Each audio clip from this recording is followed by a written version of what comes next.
Your eyes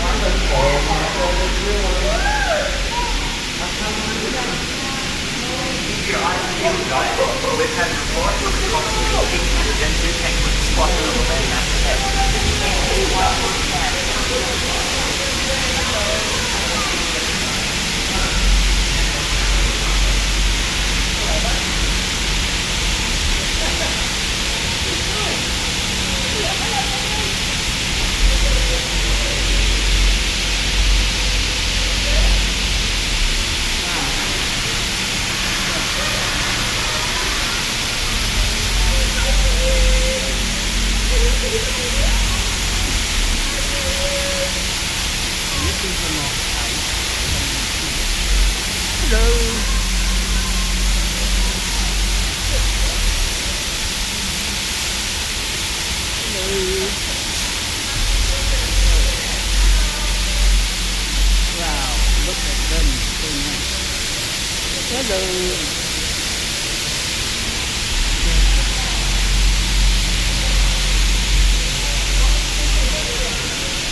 Not to worry, we're nearly at the beach.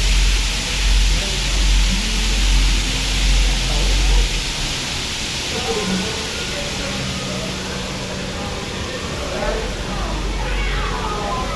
it's a short 2 minutes ride. Please come ashore and explore the island. Well, before you guys waiting for our boat to come. And you are all good to hop on out. We are heading to the airlock. They don't need a nest at all. What a king penguin will do is they're going to stand on their heels and rest that egg on top of their feet to keep it off the snow. And then they've got a nifty little pouch in their lower stomachs called the brood pouch, which is where they keep their eggs nice and warm for the duration of when they're incubating.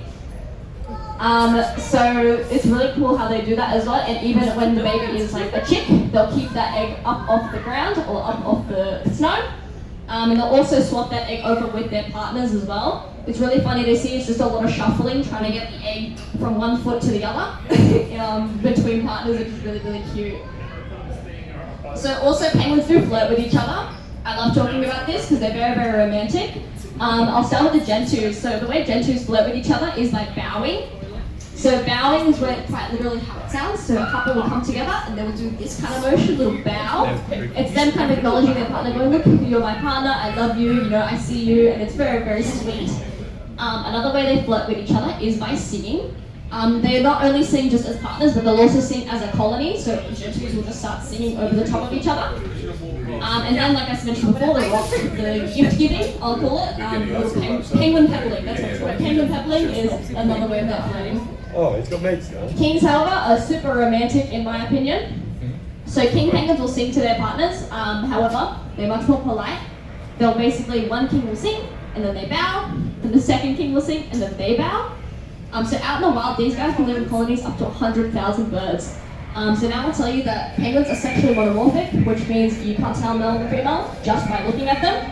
All penguins look exactly the same. You cannot tell without using a blood test whether they are male or female, which would make it really, really difficult to find your partner in a crowd of 100,000 birds. So the way kings have gone about this is with their songs. Their songs act a little bit like a fingerprint. Each song is totally unique to that bird, exactly like Happy Feet.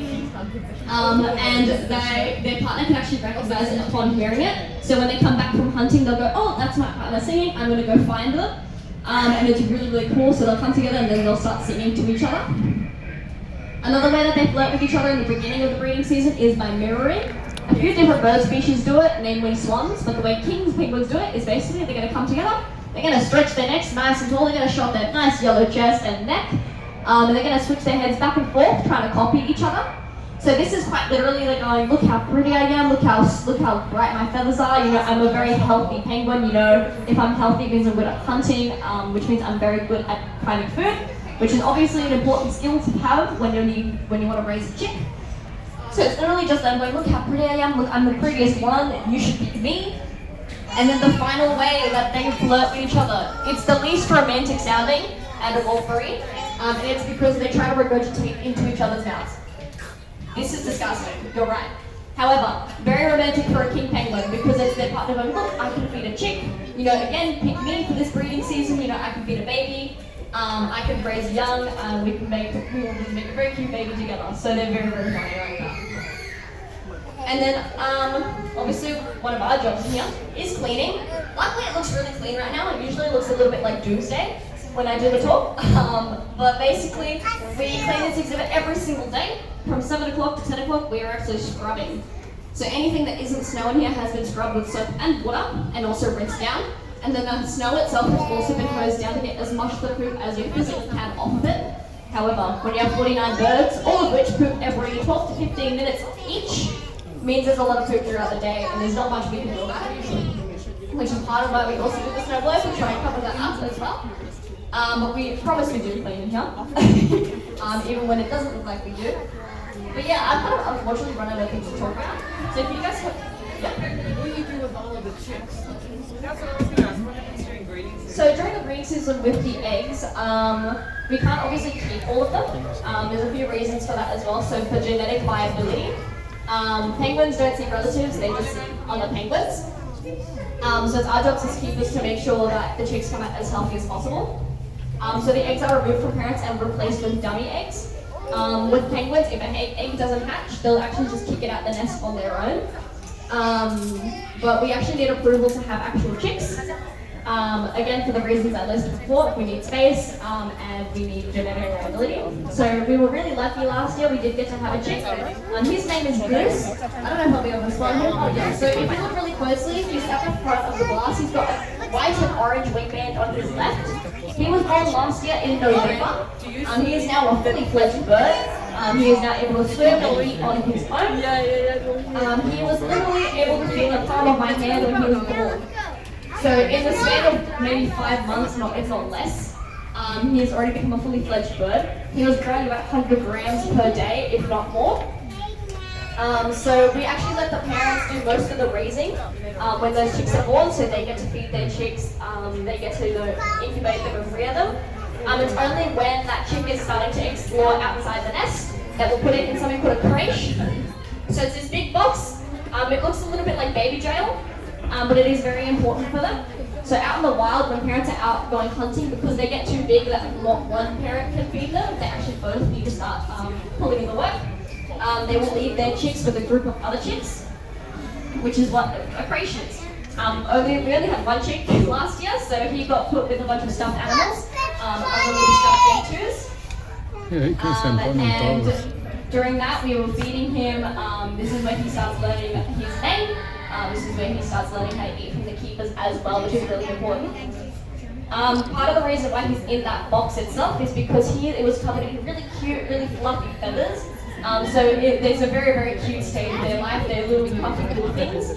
However, these feathers are terrible at being waterproof, which is a really big problem because we have a giant pool. So we didn't want to run the risk of him going into the pool and unfortunately drowning. So it is the safest option for him to be inside that box. Every day he got 15 minutes of supervised time outside that box. He got to run around, explore, and play around with his parents, and also yell at them for food. Even though we had fed him 20 fish before that.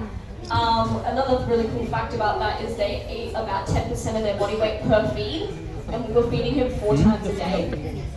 So he ate lots, which is why he gained so much weight so quickly. But does anyone else have any questions?